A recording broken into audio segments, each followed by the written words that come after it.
Nasubukan mo na rin ba yung ganitong klaseng luto sa balon-balunan ng manok? Pwede itong pang-ulam at pwede rin ka-partner ng malamig na inumin. Kaya samahan niyo ako at ituturo ko sa inyo ang paraan ng pagluluto nito.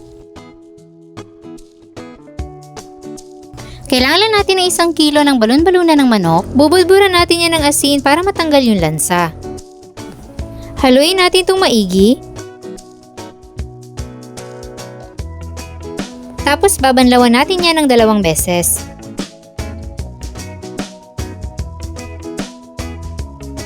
Pagkatapos mabanlawan, transfer lang natin sa strainer para matanggal yung excess water. After nyan, ihahatiin natin sa 2 ang balon-balunan para naman mas marami ang serving.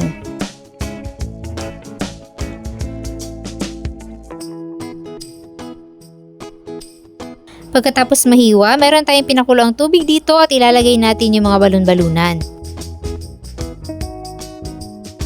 Timplahan lang natin ng konting asin at paminta.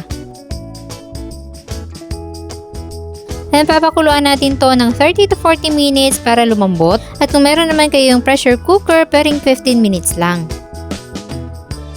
Kapag malambot na, start na tayo mag-isa ng sibuyas. Sunod ang bawang.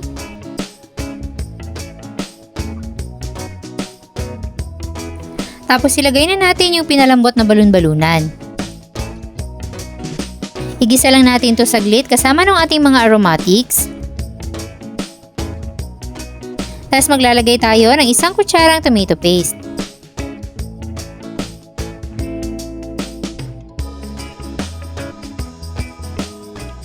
After magisa, ilalagay natin dito yung pinagpakuluan natin ng balon-balunan, yung saktong dami lang. Tapos maglalagay tayo ng 1/4 cup ng tomato sauce, 3 tablespoon ng toyo, 1 tablespoon ng oyster sauce, black pepper, at dahon ng laurel. Haluin natin mabuti at isimmer muna for 5 minutes.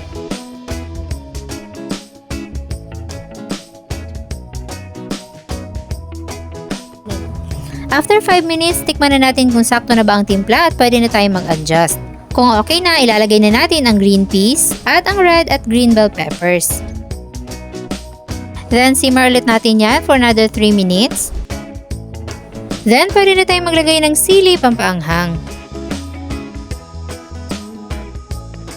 At ilang minuto pa, ready to serve na ang ating spicy balon-balunan ng manok. Kaya kung hindi mo pa nasusubukan ang ganitong klaseng luto sa chicken gizzard, panahon na para matry mo. Pwede itong pang-ulam at pwede rin pang-partner sa inuman. Kaya hanapin nyo na lang dyan sa baba ang kompletong listahan ng ating mga sangkap. Enjoy!